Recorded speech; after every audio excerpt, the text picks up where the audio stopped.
Okay, well, I'll say this. I actually didn't end up.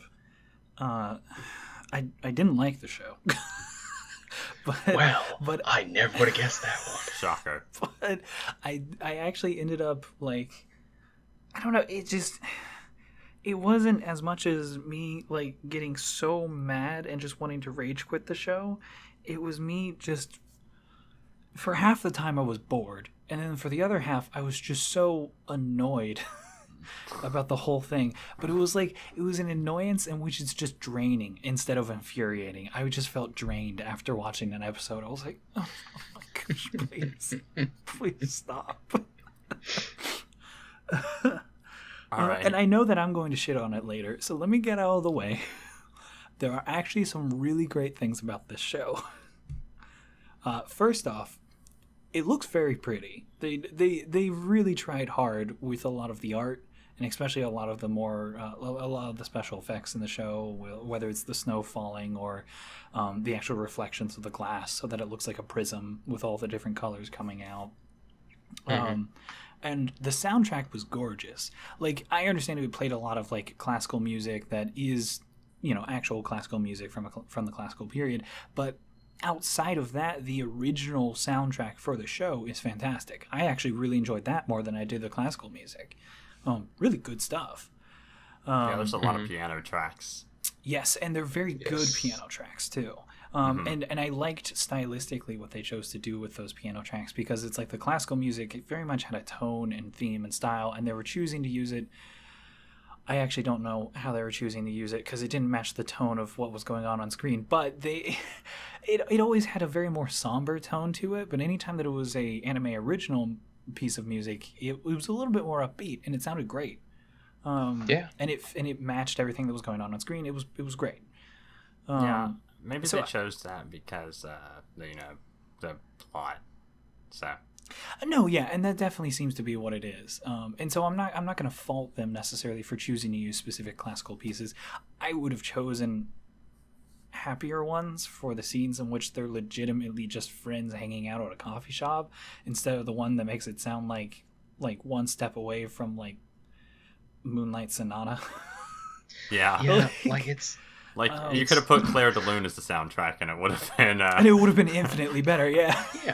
It's like it's like everything in the artistic direction of this show, in and of itself, is really nice, but in relation to the show itself, it's just it's like even pretty the animation, like whenever off.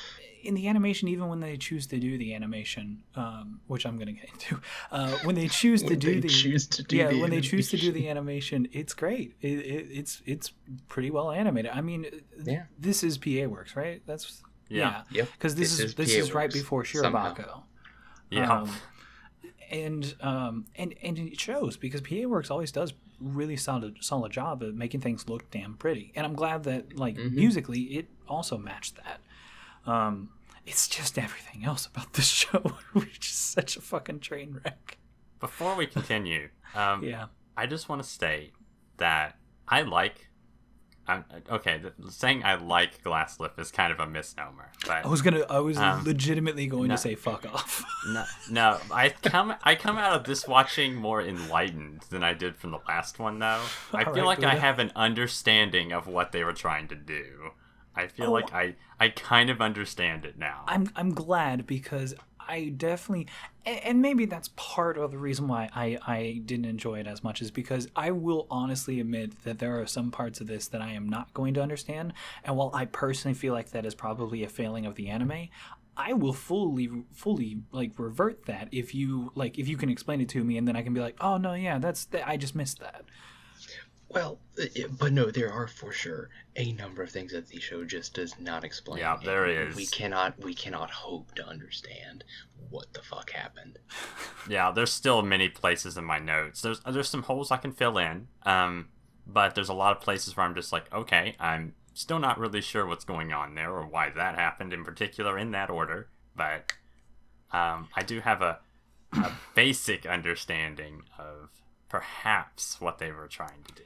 My basic understanding of the show is that a couple of kids with synesthesia start having hallucinations while staring or listening to something, and then they think those hallucinations are real, but they're not.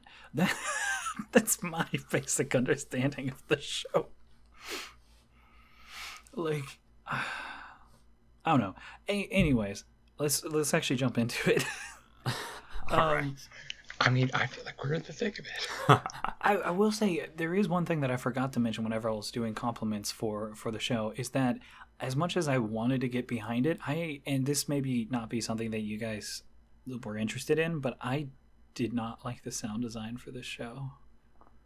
I didn't. The sound really design? Yeah. There was some weird ass shit going on with that sound design sometimes. And I'm not saying like, because obviously we laugh a lot of times because it's funny that people who make anime decide to use the same Foley sounds that they use for like Prop Hunt and a bunch of other video games. So like you can clearly hear the freaking Gary's Mod door sound in several scenes. That's fine with me. That's bound to happen. I mean, the people who did the Half-Life engine, they stole it from, I think it was Industrial Lights and Magic. So I say stole, but it's all free to use. That doesn't bother me. What bothers me is that there's parts that just didn't make any sense. There's one specific scene where it sounds like Toko is literally wearing sun chip bags. What? Her outfit is so fucking loud, and every minute movement of her body, she's on the phone, and when she tilts her head, you hear and I'm like, what is making that sound? Is it her clothes? Okay, I feel like I know what you're talking about. Mm-hmm. It's like, early on. I think it's like episode 2 or episode 3. Yeah. At the 13:30 mark, she is alone in her room and she gets a call from Sachan, and it sounds like she's wearing fucking sunchip bags. Yeah, for that's clothes. the exact scene I was thinking about. And you know what's the too. hilarious thing about it is that immediately after that scene, as a comparison, she sits down with her family. They have a meal. And if you notice, there are still those closed sound effects. Yeah. But only half the time. Oh my god. You only half of the time are they making a closed sound, and there are times in which Toko is like legitimately moving because she's exacerbated by something that her little sister said, and there's no sound at all for her outfit. She didn't change outfits, so I'm like, what happened to my sun chips? I wanted those. What happened to my son chips? Literally the next scene after that is Yanagi is that's the girl, the stepbrother.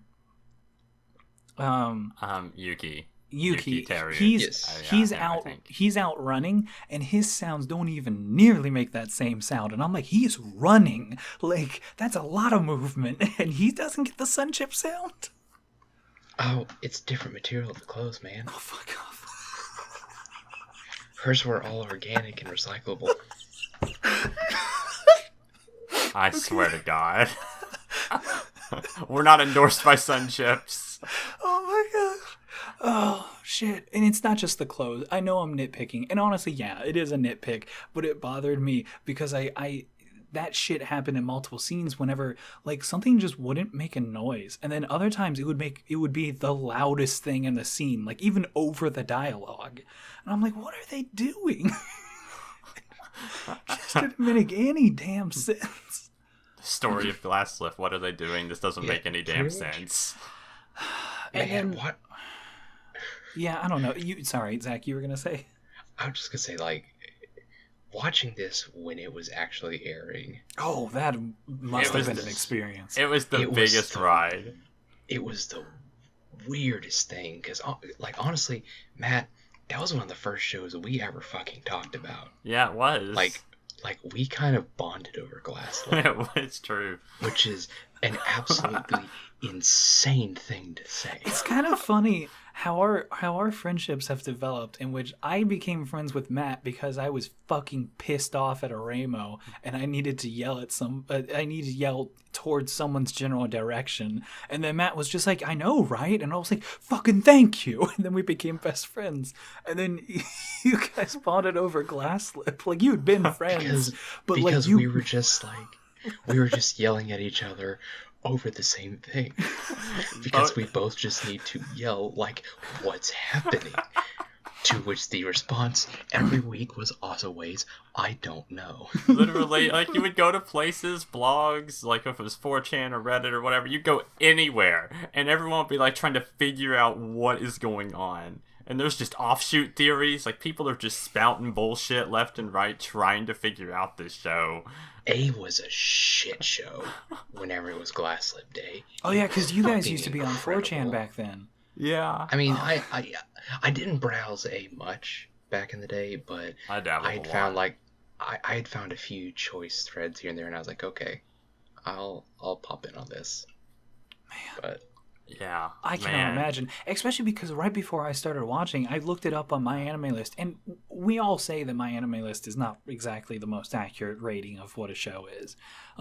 But hot shit, this thing was panned. this show has been panned. Oh my gosh, hard. it's one of the Like lowest someone- scores I've seen of like an aggregate score of like so many votes. Yeah. Like someone took this thing and like it jumped and like a one smack and they're insta down with this pan. Like it's bad. Yeah, that's how bad it was is. Awful. It's funny because I just mentioned Glasslip in some of the chat channels I visit, and literally everyone's like, "Why are you watching Glasslip?"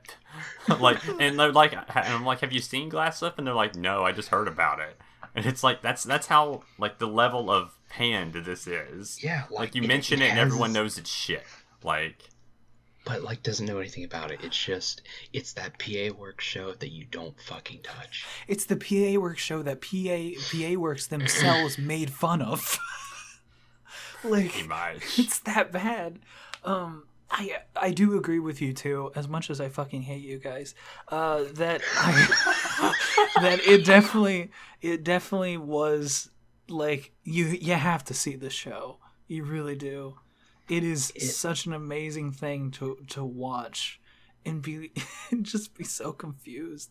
You're like, how did this even get made? Why didn't they cancel it midway through the season? Why did they keep going? I'm under the strong belief that PA Works had to go through this fucking crucible. Just had to absolutely hit this god awful shit show to be able to make Shirobako. I would agree with that. I think they probably almost definitely learned from this. I was just gonna say it was a deal with the devil. Like, you guys can make a great show, but you're gonna have to test your fans. It's like, you all can make Shirobako, but you have to test your fans. Oh gosh.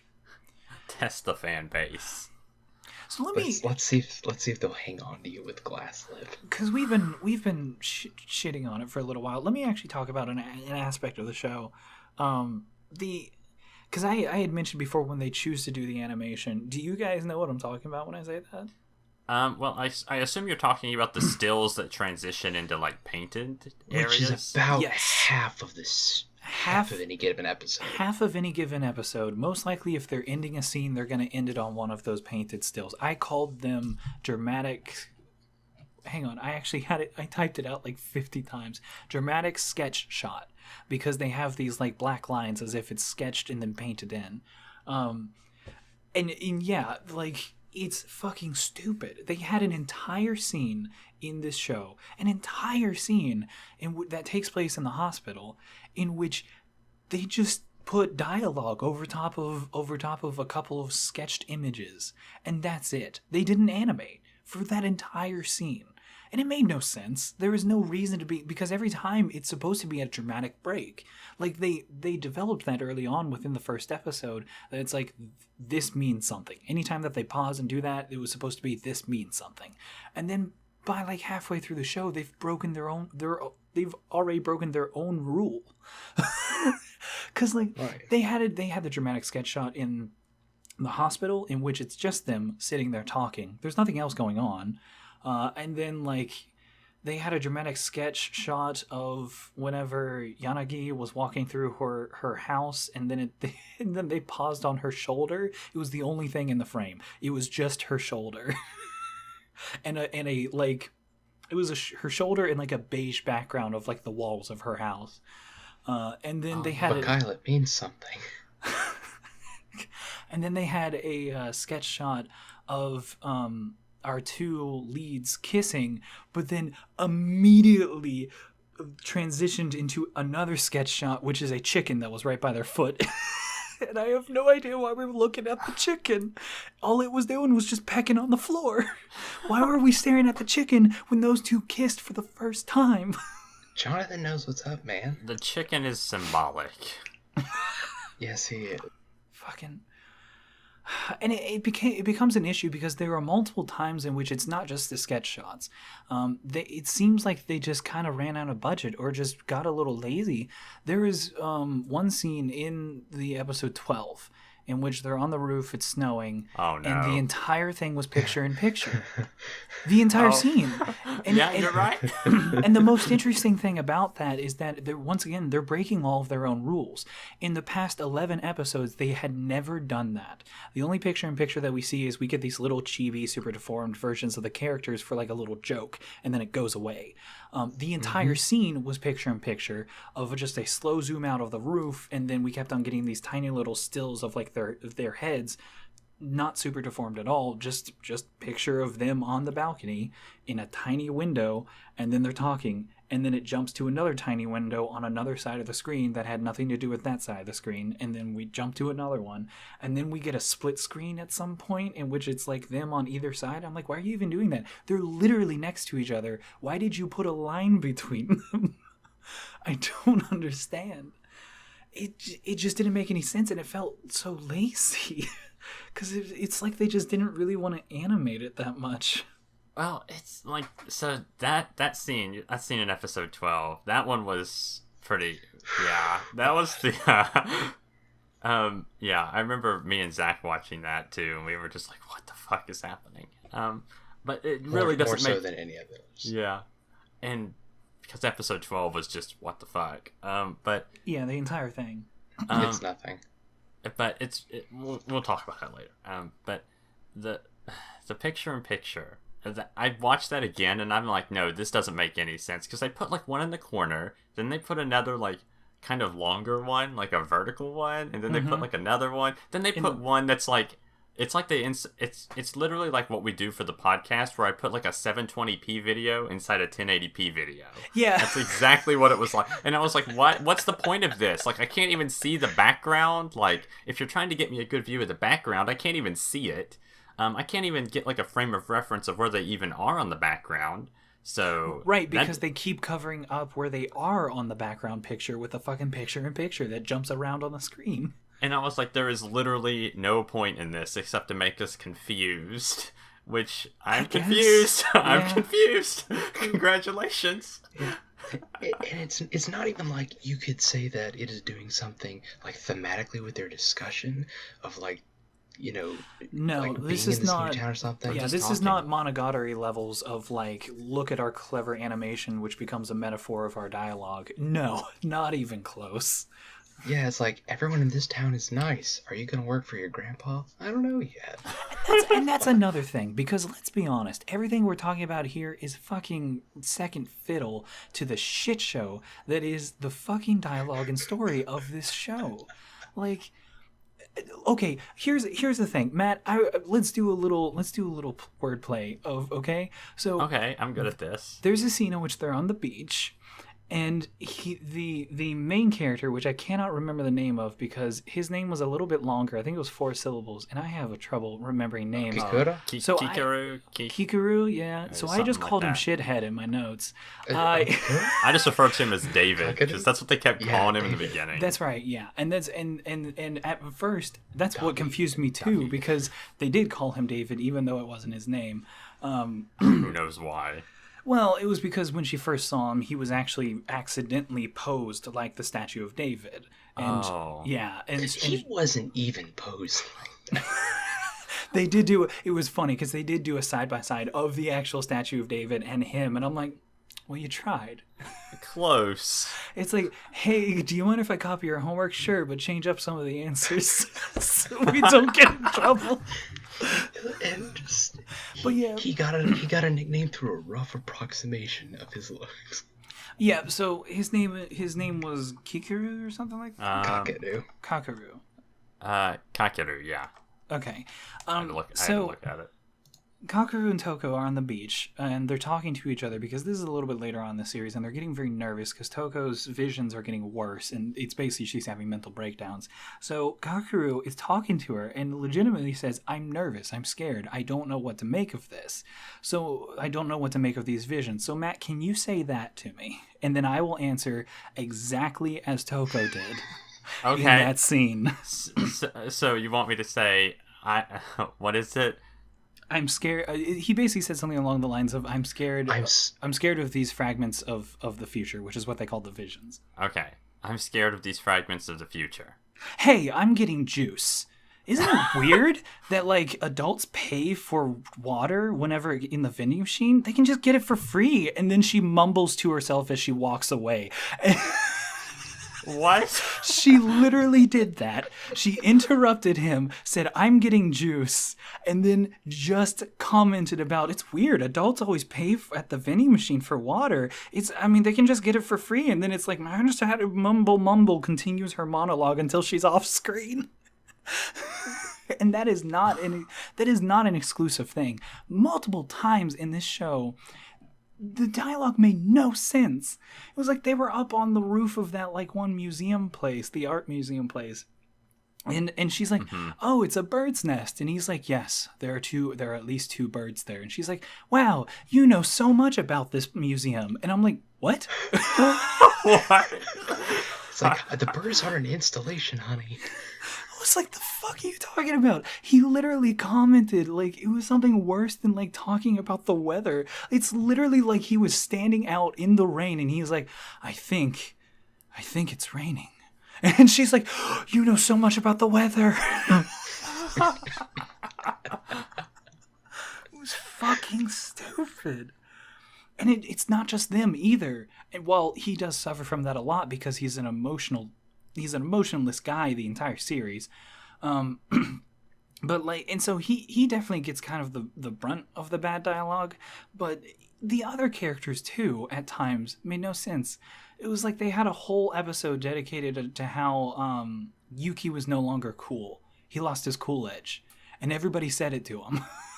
Like, they hadn't talked to each other about it. It's just like Toko's little sister chases after him on the bike and says, hey, don't lose your cool. Literally, she's saying, you're so cool, don't stop being cool. And then later, Yanagi is just like, man, you've lost your cool. And then she walks away, and I'm like, why are we talking about his cool? Like, does it matter? Is he the Fonz? Like, I don't understand. Like, what aura has he lost? I know, like, that everybody can see as well. Everybody sees that, oh man, his aura, it's no longer blue. It's looking a little like puke green or something. I have no idea what's going on. The dialogue's terrible. Bottom line.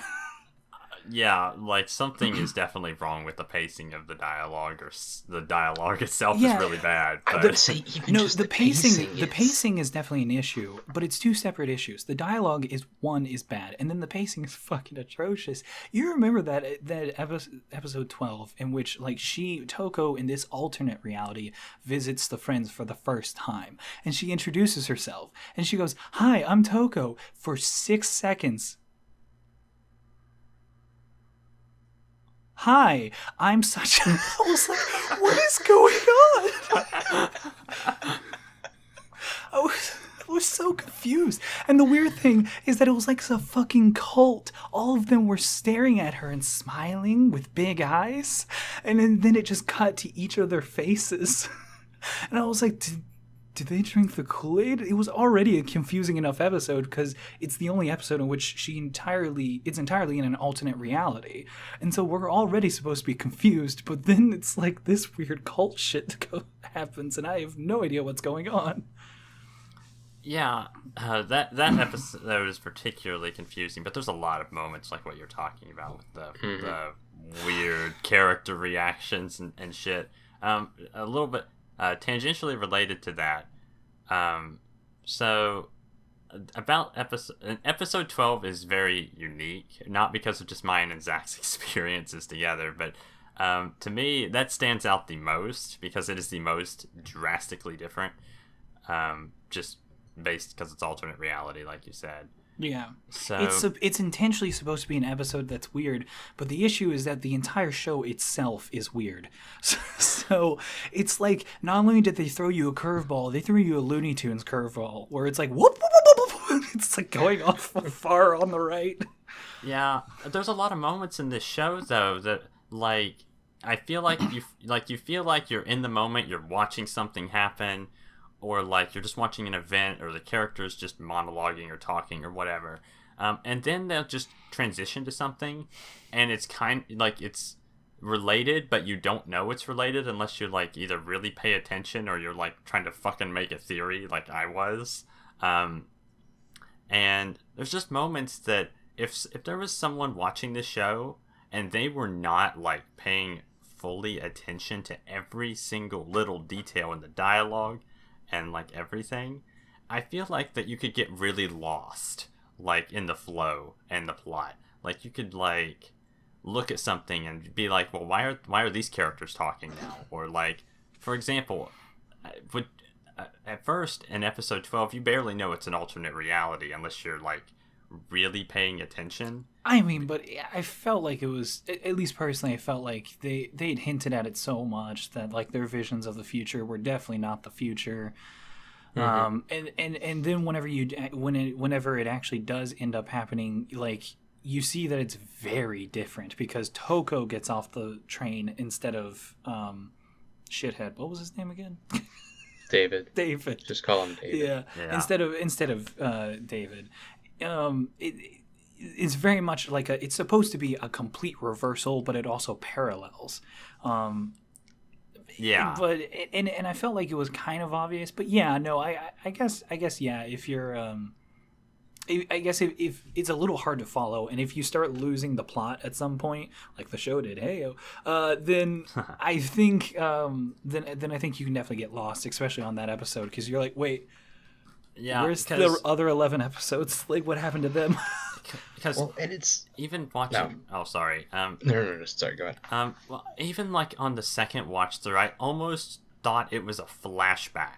Almost. I know they didn't do the normal flashback like stuff, but I initially thought whenever, because we don't see her come into the town. She's supposed to have lived there her whole life, but at the same time, it's like I initially thought that. Yeah, when it first opened up and she's on the train, and she's like monologuing to herself, I initially thought, oh, maybe it is a flashback, and then immediately, like within the next scene, I was like, oh no, this is definitely not a flashback.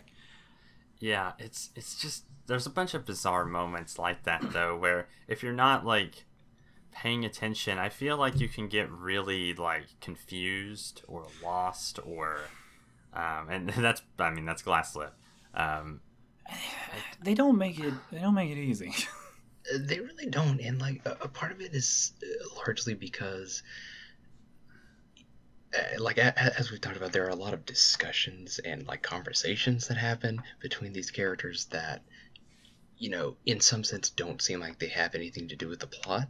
And some of these, like, you know, Matt said, if you're not fucking like, you know, conspiracy theorizing and writing everything down, it's like, oh, you're gonna miss that connection. But like some things just don't have any bearing, like thematically or anything with what they're doing. And it's like some of the conversations feel as though like they're trying to make them these really deep reflective conversations and seeing like the characters are trying to have these very mature sort of discussions, but so often it's like, are you doing this because you don't know how to fill out the rest of this episode meaningfully? And I joke about that, but at the same time I don't, because it feels like with so much of the show, like there's a lot of crazy shit that happens, but there's also so many times where absolutely nothing is happening. And it's also interesting because crazy shit happens in the show that legitimately has no bearing on the plot whatsoever. Oh, yeah, absolutely. Like, bottom line, if this show didn't have any fragments of the future, these little visions that the characters have, it wouldn't change at all. They have no bearing on the plot, except for on a very rare incident in which somebody sees Toko pass out or sees her freak out from a vision. That's literally the only thing that actually impacted the plot. But that's not the vision. They could have just written her as a character with a fainting spell, and it would have been the same exact thing.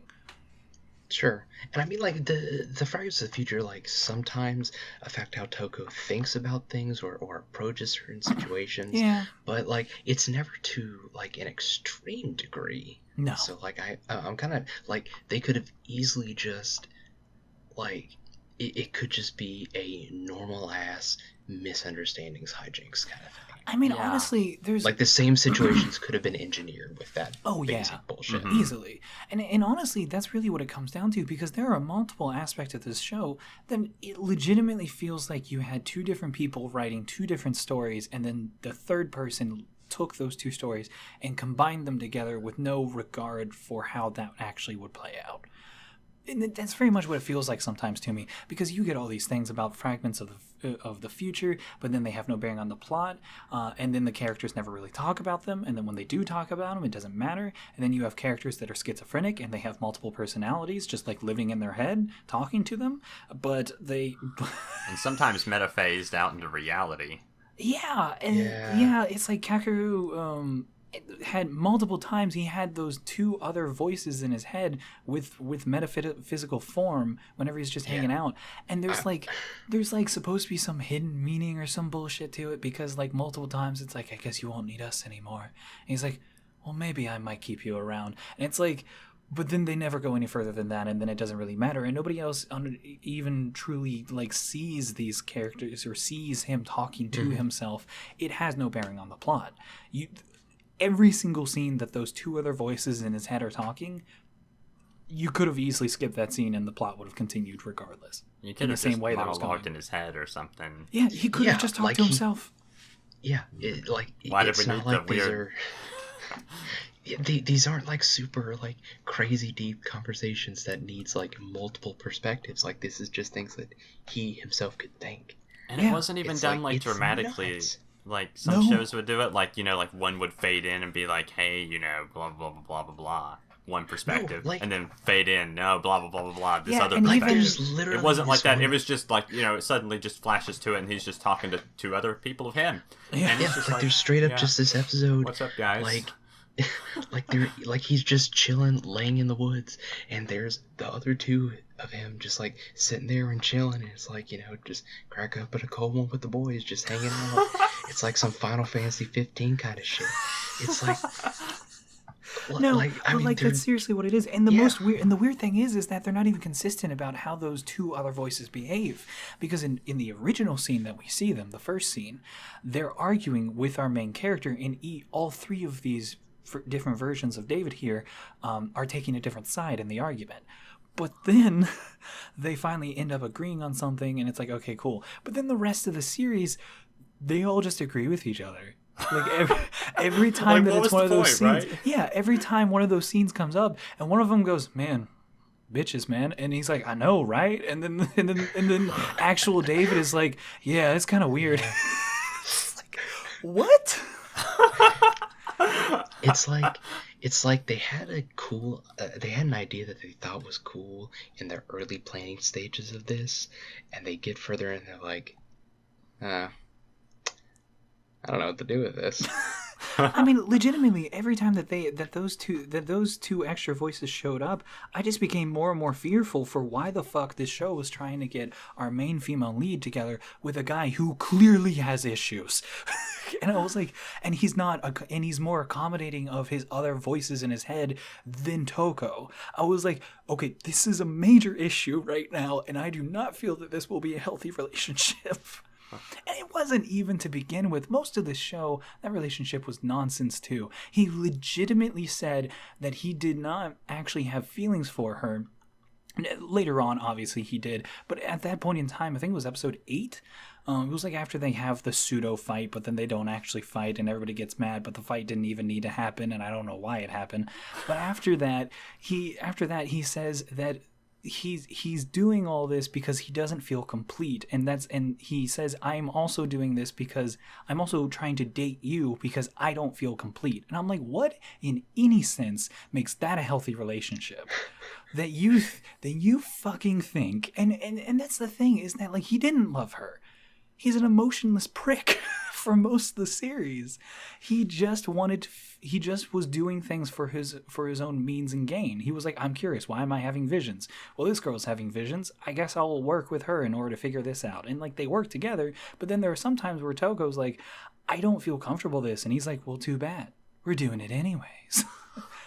It's like, don't you want to see fragments of the future? Right. Don't you want to see your future? It's like he's got the fucking That's spoon not of... really your future? It's like he's already heated up the spoon, and he's like, come on, get the cables. And she's like, I don't know, I feel like I should quit. And he's like, but you won't. Oh my god. That's legitimately what it is, like most of this fucking series. Gosh, and it upset me because it's not a healthy relationship. But then by the end of the series, we're supposed to think that it is. Because he's like, no, I think I do love you now. It's like, oh, cool. I'm glad that, after all this, we're finally getting some validation of your love for her. There is actually some measured out reason that you have clearly put out there for us, except you haven't. So, jeez, nice job. Yeah, like... And that's true for a lot of the other romances in the show, sadly, is that a lot of them tend to fall flat because the relationships are just dumb. It's like one of the biggest ones for me was Sachan, who, let's be honest, is best girl in the series. She's the one actually trying to keep all of them together, and she ends up using her boyfriend, or person who wants to be her boyfriend. She ends up using him to like try and break up another person's date. And when he finds out, he's like, "You used me," and it's like, yeah, but I did it because I love us all and I want us all to stay together. And really, I also used myself in this example as well. I don't know why you're taking this so personally. And then he just walks off, and then he pretends like he didn't even love her for like 3 episodes. I get that they're kids. I get that they're supposed to be emotionally immature. It blew my mind that he took it like that personally. And it was the lightest thing too. It wasn't even like anything too major. It's like she said, hey, can you call these people and tell them to go to the beach? And he's like, yeah, sure. And then he finds out, oh, you wanted me to call them so that we all meet up the beach and then just make things awkward for the 2 people dating. I feel betrayed. It really didn't make much sense. And then we also have Miss Yanagi, I want to date my stepbrother. And the weird thing is that was the most normalized of all the relationships. That was almost like a generic misunderstanding, except it was just like... It was like, I love you, but I know that you love Toko. Okay. And then by the end of the series, they're basically like pretty much together. They're probably going to get together. It's... I don't know. And that's like the weirdest thing to me, that of all of the relationships, that is the one that seems to be the most like... normal? Yeah. Yeah. I mean, par for course, but... It reminded me a lot of, like, Aremo, where by the end of it, I was like, all right, fucking fine. You're going to date your brother? Fine. Just finish the show like that. And then they didn't. It's a stepbrother? It was like several... They're not blood related. It's okay. Okay, but... whether this is Aramaga Sensei or Aremo, it's still weird. And it's weird that this is the most normalized relationship of this all. I don't know. The writing for the show is so bad. I feel like just talking about something else. Oh, I will say, story-wise, it is odd. Did you notice that there were multiple times in which they changed scenes, but for no reason? There were legitimately times in which the characters they're talking about something, and they're like in the forest, and they're like, well, let's go to the cafe. And then they say one word in the cafe, and then they're like, well, let's go back to the forest. And I'm like, wait, why did we go to the cafe then? They did that multiple times. That happened especially at the school. They would meet at the school and then go somewhere and then go back to the school. And I was like, why? Why didn't we just finish the scene? Yeah, just finish the scene where you are. Why? And legitimately, the way that the dialogue and the story worked is it's literally as if they were having a conversation. They paused, everything so that they could go 10 miles across town, say a word to each other, and then pause it again and go 10 miles back and then continue the conversation. It makes, apparently they just didn't talk on the way to and from. Yeah, I don't know what was up with that. What's kind of interesting is that I kind of, as I said earlier, I began to understand the show a little bit. Like, some of this makes a little more sense, and this is not going to be a deep revelation, by the way. Okay. But I just feel that the show is just about like understanding yourself, and I don't know why we needed a really complicated plot to describe this, but yeah, it's a coming of age story where none of these people know who they are, and by the end of it they're supposed to know who they are. Although it's kind of funny because really by the end of it they're actually exactly where they left off, even in their romantic relationships, actually. Yeah, there's not much progress at all. They're exactly where they left off. Nothing changed. They just went through and they're better people now, so they won't make more mistakes in the future. Yeah. One thing did change. What this is about. There was one thing that changed, and it was that the no dating rule that they apparently established before episode 1. Which we didn't know was established. Which we didn't know was established, was then remedied in episode 2 when she's like, all right, everybody can date, totally fine. And then that's the only thing that actually changed. Nobody is actually dating in this show. It's just everyone is in these like weird limbo, like joinings. Yeah. And Yuki got some confidence about track. Yeah, you're right. Well, it's because he lost his cool. He needed to get his cool back, so he went back to doing track because track people are cool. That's literally that entire arc over the course of those 3 episodes. That's actually what it's about. He lost his cool, so he went back to track, and then when he came back, he was cool again. Yeah. I mean, it's interesting because you could almost take out the future fragments part of the show, and exactly, you could like you just like you were saying earlier, you could take it out. I think it'd be a better show without it. You could honestly, yeah. Okay, you take out the future fragments, you take out the 3-man Cockaroo show, and it's still just like you would get a better show that's still just a mediocre coming of age misunderstanding shenanigans thing. But it would still be a better show. I don't know. There was one part of episode 12 that made it the best episode of the entire series for me. What was it? What happened? It was the part in which the fireworks have already gone off, and Toko's sad because all of her friends in this version, in this alt reality, like no longer they like some of them literally don't even see her, and other people just don't recognize her, and she's really sad about that. And so she's talking with this. Well, yeah. But she's talking with this alternative version of Kakaru about it, and I love it because she's like, wait, so this is a different dimension? And he's like, yeah. And she's like, but we just saw those people a bit ago, and they knew me. And he's like, well, that's because those people are real. Those people in front of us, they're not real. And then she's like, what? And she looks back, and they're imaginary. And it literally was almost verbatim like the Doom Guy fan fiction. Do you remember that one where it's like Colonel, where are the demons? And he goes, no, John, you are the demons. And then John was a zombie.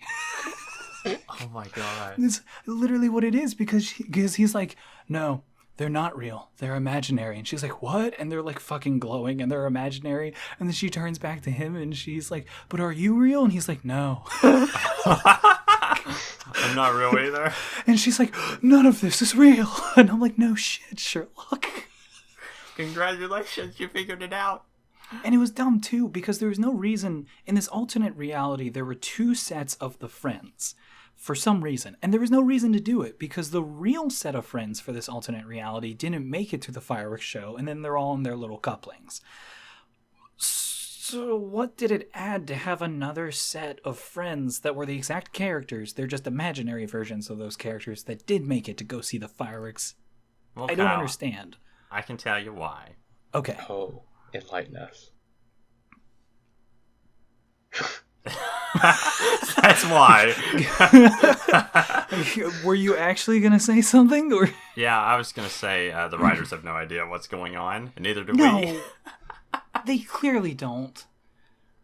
It's like, even within that episode, the entire point of that episode, by the time that she exits the alternate reality, she says to herself, realizing that these imaginary friends didn't even recognize her, she's like, oh, that must mean that regardless of what reality I exist in, I'm not unforgettable. I am a forgettable person. And all of a sudden, at that moment, she crashes back into her own reality, in which we see her at the piano concert for her family, right where we left off the previous episode. And she's so sad. And then the beginning of the final episode, the episode immediately after this, she's happy again. And it's like it just didn't even affect her. It's the same shit in the final episode too, in which she has a fainting spell and everybody's worried about her. So her mom talks to her and says, hey, I used to get visions too whenever I was a kid. And she's like, oh, that's cool. And then they just don't say anything else about it. And I'm like, okay. There's apparently a lot of people in the series that have visions. I don't understand. It didn't add anything to the plot. I legitimately thought this was going to be a thing. Like, Your Name did this, in which we see that there is an actual historical thing about the family that the main female character, I cannot remember her name for right now, that's kind of funny now that I think about saying that. She has a moment in which I think it was actually while the dude was in her body. Awkward phrasing. That there's a realization that this is actually a historical thing. Throughout the females of this family and their ancestry, they all have the same event happen to them. And I felt like it was going to be that, because the mom comes in, she opens it up, and she says, I used to have these visions too. And she says, I used to think that they were fragments of the future, or something like that. The exact phrasing that they've been using in the show. And I was like, oh, this is going to be one of those moments in which it's not a major thing, but the fact that this happens helps to develop the character further, where they realize, oh, okay, I'm not alone in this. And so they don't feel so insecure. They don't feel as fearful. But no, that's not what happened. Literally, her mom says it, and then her daughter says, that's cool. And then they just don't say anything else. It has no merit. It has no meaning to it. The scene didn't even need to exist. It just blew my mind. I was like, okay, well, why did we write that then? What was the purpose of having that scene? We spent I want to say it was like a 5-minute scene in a 23-minute episode. Scene, yeah. Yep.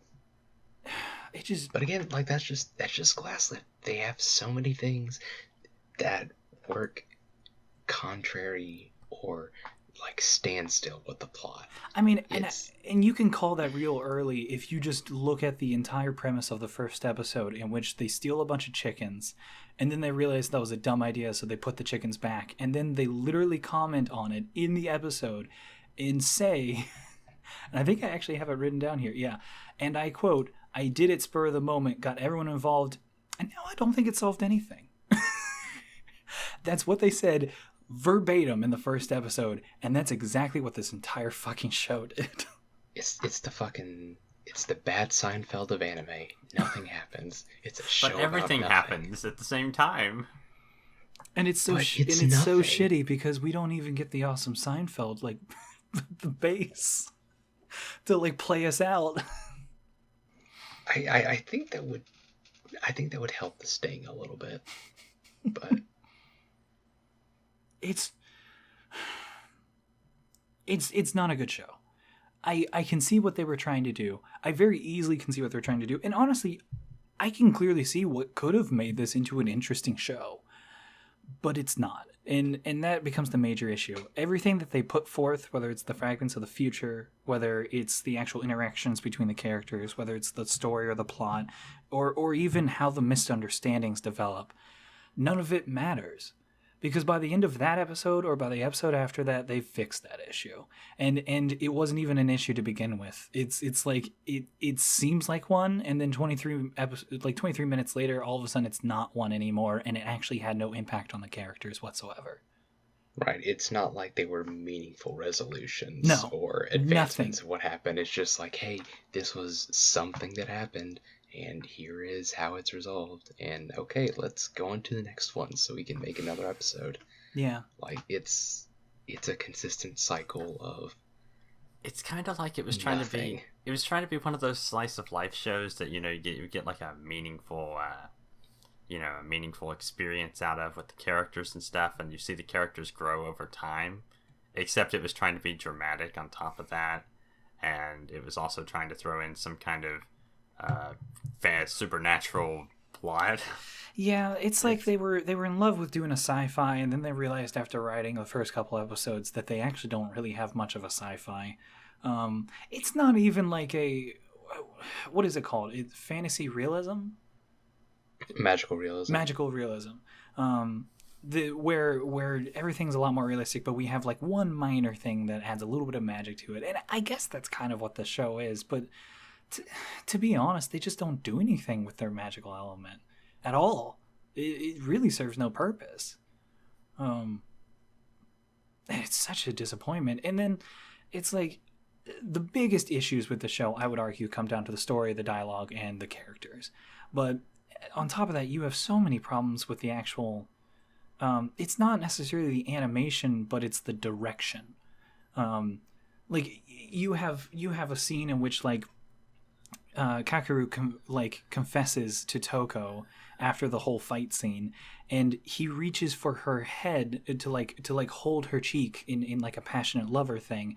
He touches her cheek, and she still has dead eyes, no reaction. And then 3 seconds later, he like moves his finger slightly, and she goes, "Oh, that's where that was." Like, she just lights up. And she's like, "Oh my gosh, he has a thing for me." And I'm like, "You didn't realize when his hand was on your cheek already?" It was the movement that got you. Yeah, and it's consistent things with the animation like that, where it's like the animation itself is not bad. It's not like it's like I don't know, like they lost frames or something like that. It's still smooth. It still looks nice. Everybody still has the right proportions, and it doesn't get weird. But it just like the direction of it all and the cinematography just doesn't back it up. It's honestly as bad as the dialogue at times. It's so odd. Yeah, this show is an oddity. I wasn't even mad at this show most of the time that I watched it. I was just confused. And it wasn't a confusion like I don't understand what's going on, although there was a lot of that. But it was more of a confusion of just like, why did you do that? It's such an anomaly, like especially for PA works, because like before this was preceded by Nagino Asukara. This was preceded by Hanasaku Iroha, which, like we talked about, was a fucking near masterpiece, especially compared to this. They had Angel Beats before this. Yeah, and then following this, they had Shirobako, which is an incredible show. It's just so odd that this show is basically bookended by good shows. And we just have this like weird, just like stain in their library here. Some people, for whatever reason. Yeah, I've heard some people refer to this show as like a really bad True Tears. That's also a PA Works show. It's the same director too, which, funnily enough, also involved chickens in the plot. Oh God. I don't know what's going on there, but I don't know. People say it's like True Tears. I've not seen True Tears, so I don't know. And once again, I do want to point out, because like I noticed on my anime list, this has like a 5 out of 10, 5.3 or something like that. I think that's fair, because half of this show actually is good. If you look at the animation, you look at the art, you look at the like they must have gone ham. Well, they did. They went ham on like the special effects, whether it's the lighting or the snow effects or different things like that. They look damn good. This is a very pretty show. And like I said, music wise, it's beautiful. It's just it's a very pretty mess. It's just what it is. I mean that pretty much accurately describes it. Because everything else about the show is bad. Yep. Yeah. What did you think about there's a scene that gets everybody. The Sachi's confession on the roof. What did you think about that? Okay, I actually did write a little bit about this. One, it's weird that they chose that to be a cliffhanger and then bring it in with the next episode in which they resolve it immediately, because the resolution is a non-resolution. Of course, the confession was a non-confession too. It also was fucking with me because, like, I have seen Tsukigakure before, and so the fact that they're literally saying to each other Tsukigakure. Yeah, and if you've seen Tsukigakure, they explain the whole, what that phrase means, like they did in Glasslip. They explain that in that show too. It's like if there was no subtitles and I was just listening to the audio, I'd be like, why are they talking about better shows? Yeah, so you could probably catch some if you watch Tsukigakure first. You probably could pick up what's about to happen later on. But... Right, because they start to mention a lot of things about the moon, and then they start to mention the moon is beautiful, and then he what's his name, the blonde-haired kid, Hiro. Mm-hmm. He even legitimately spends about a minute explaining that Tsukigakure means I love you, and that's when she hits them with the that's what I mean, and they're like, what? And she's like, I love you too. So actually I did write something about this, and I can't remember what I write, but it's a scene that didn't mean anything. To me, seeing that scene was like watching any of the other scenes in the show. And yeah, it threw me for a loop when I first saw it. But the fact of the matter is, by the time that it ended, I was like, oh no, that's just exactly like every other scene in this show. It's a scene. And to be fair, it's nothing. It's the scene in which she says I love you, and then they say, well, I love you too, and then nothing happens. There's no okay, well, we're gonna have a menage a trois or something. There's no I love you but I love him more. There's no, well, this is awkward, I don't know what we're gonna do about this. There's no Toko saying, well, I don't know if I love you in that way. There's literally none of that. It's literally I love you, and they're like, oh, I love you too, and then she immediately follows it up saying, let's still be this best friends. And I'm like, is this a confession, or are you just saying that you're friends? And then they leave the museum as friends, and then I'm like, okay, well, we already knew that they were friends. It's not like this is a big deal, like they just weren't friends, they fucking hated each other. And then she's like, actually no, I want to be friends with you. No, they were already friends. I don't understand this scene at all. It goes nowhere. It means nothing. Welcome to Glasslip. Yeah. I mean, we keep getting back here, but like, there's so much non-meaning in the show, which is kind of fascinating. It's amazing. Like 13 episodes. It's like also the visions don't mean anything. Yeah. These interactions don't mean anything. They don't progress to anything. By the end, kind of like you said, Kyle, the characters are pretty much back at 0, or maybe at like 1. I'd give them like a 0.5, like a plus 0.5 or a plus 1 instead of 0, but they're definitely not at 10. Not even close. Like they got a little individual push for each one. Plus 0.5 from the starting point. Yeah, to use another metaphor, it's legitimately like they were running for first base, and then like it's like one of those things in a baseball game where like the person on first base has the ball and he's like, I'm gonna throw it, and then he's like, oh no, which base do I go to? Except for you usually see that between like second and third base. But no, he's stuck in between like home and first base, and they're like chucking the ball back and forth over top of his head, and he's like, I don't know which way to run.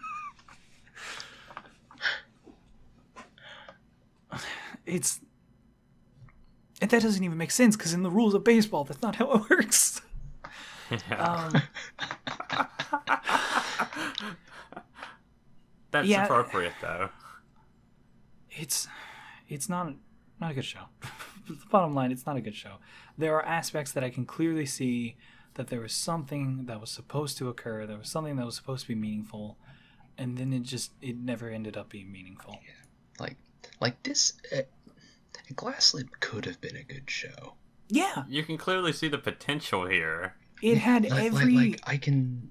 With the exception of the team that was behind it being fairly new, most of them, besides that, it had every right to be a good show, I would argue. Yeah, like just the pedigree of the studio at the time, just like the actual main workings of the show, the obviously artistic budget they had to work with to some degree, like Hot damn, that budget. like there like there are a lot of trappings that you could potentially cobble this into a decent show, Yeah. at least. Something happened. Yeah, I don't know what happened. Like, it's just, I don't know. It's just odd. It's such a shame too. It really is, and I don't want to just hate on the show for the sake of hating on the show, because to be honest, I really wanted to like the show, and there were legitimate moments in this show in which, and they're very rare, but there were legitimate moments in which I actually ended up genuinely enjoying what was going on. They're very rare. Because it's like either the dialogue is meaningless or they're trying to do something dramatic and then it falls flat. But there were certain moments in which two characters were talking to each other and the dialogue actually got slightly witty. And then like the framing for everything was real good. And then like the music for that particular shot was great. And I'm like, oh man, I can see the potential. And then within 2 minutes, it was just back to what it usually is. Yeah. And it made me so upset. Because I was rooting for this show. I was like, come on. Come on, Glasslip, you can do it. And It didn't. Yeah, Sad. so it tried. I'm glad I'm glad I will say I'm glad I watched it. As much as I was begging and praying for all the times that we've rolled for a show so far, as much as I was begging and praying that random number generator wouldn't select Glasslip, when we actually ended up watching it, I'm glad that I did. And I think that for reasons of inspecting at what can make a show bad, or a fine example of specific things within a show that fail the structure of the show, I think this is a fantastic one to look at. This is exactly what you could write a thesis on, to be honest. Because it's rich in what can go wrong, and it's a great example of that. Yeah, because as we already talked about, it's not just major things; just a lot of little things that can add up. Right, and yes. and I only got upset about. I only legitimately was mad at 2 points in this show, and honestly, it was over smaller things, and it was a little bit of just being mad because I was confused, and then the confusion turned to anger, and then the anger turned to hate, and then the hate turned to suffering. But it's one of those shows that you don't hate. Well, I don't think while you're watching it, you're just confused, and I think that is to its merit as a great show to watch as an example of a bad show, instead of watching just a bad show like School Days. Instead of watching School Days or just or any fucking terrible show that it's not even fun, it's not even interesting, it's just bad. This one at least has mild merit that you can see what they were trying to do, and so you can also clearly see what went wrong. I take that back. I did enjoy School Days. School Days is not a bad show. Good. Fuck off. Bad comparison. Have you watched it? Oh God, I know what's going on there. No. I'm kidding. No. I'm kidding. We can't do that. I'd rather watch the fucking 30 minutes of that boat crossing the ocean than watch School Days. Nice boat. Nice boat. Yeah, I don't know. Was there anything else that you guys wanted to say? I never thought I would hear you say you were happy that you watched this show. That's the weird thing. I didn't think I was gonna, especially so I got something out of this. There were legitimate moments when, because of all the confusion, because of all the just bad dialogue, it just turned to bad pacing, and I was actually angsty. I was fidgety in my chair, saying, "Just let this episode end." But the weird thing is that by the end of it, I was like, "Oh, at least I watched it," and I'm glad that I watched it. It's weird. I didn't expect that. Oh, Yeah, me either. I'm glad we had a good experience. I mean, okay, good experience. Okay, yeah, Okay. choose your words carefully Alright. here, motherfucker. I'm glad we had an enlightening experience. Yeah, like this podcast has gone so much better than I thought it was actually going to. No, this isn't going to didn't- turn into fucking talking about that one 3D show with the chains and shit. The what? Oh, Handshakers? Yeah, it's not Oh gonna turn crap, we into a- mentioned the name! Not again! What, have is it like- purposefully, the last 2 fucking podcasts. I got I'm sorry. conned- Is this our candle jack? Can we not say that? I got conned into saying it again. Twice now. Purposefully not said it. All right. Anyways, yeah. Anything else you want to say about the show? About the show, I don't know. I'm just- I don't know. I didn't feel the chibi little inserts were really appropriate in a dramatic-ish No, show. especially because they kept popping up during scenes that were actually very, very dramatic. But no, it's a pretty mess. But it's a pretty mess that I would recommend people look at. That's all I'll have to say. I'm just glad it's off the rotation now. I am too. Like I'm released from my prison. Zach, I'm we didn't- so I didn't hear much about what you had to say about your second watching at Glasslip. Did you like have any differences from the first time? Was it about the same? I gotta be honest, man. It was about the same. Like it wasn't even like I went in with a. I can't even say I came out with a better understanding of the show. It's more like I can't say that I can't fully say I enjoyed rewatching it. Like I did on some level, but I guess I did not get quite as enlightened a perspective from second watch as you did. Yeah, I came out feeling pretty enlightened. Like I feel like I really did understand the show better the second Like, I time mean- through. Like, I mean, I feel like I definitely understood it, but that didn't make me. That doesn't make it better, appreciate yeah. more. I mean, it didn't make the show better, like you said. It just, I feel like I have grasped a lot more of what the show was trying to do. Yeah, like that's fair. I mean, like after fucking, oh God, this was what 2013, 2014. Yeah, like coming back to the show a good 4 years later. Yeah, this would be about Like- 4 years because it aired in the summer. So Damn. Yeah. Yeah. Like I coming after it a couple years later. Like I feel like I have a better appreciation for it because like I didn't have any experience with PA Works back in the day at all. Oh, this And is so- a bad first experience. Oh, with yeah. PA. Yeah, Whoops. like this was literally my first PA Works show, and so like yeah, back then I didn't even associate it with the studio. I was like, oh, this is anime. Oh, this is a bad show, and so now I'm like, oh, this is a really bad PA Works show. And so I guess it made me appreciate PA Works good stuff. It'll more. definitely make you appreciate other anime. Yeah. Yeah. So So no, I wouldn't say I was enlightened. I would just say I have a deeper appreciation for other things in spite of the show. all right. Well, Matt, you want to say anything? No, I'm good now. I've crossed off everything on my list. So All right. Well, I guess let's meet up in a couple weeks and talk about a better show. Hopefully.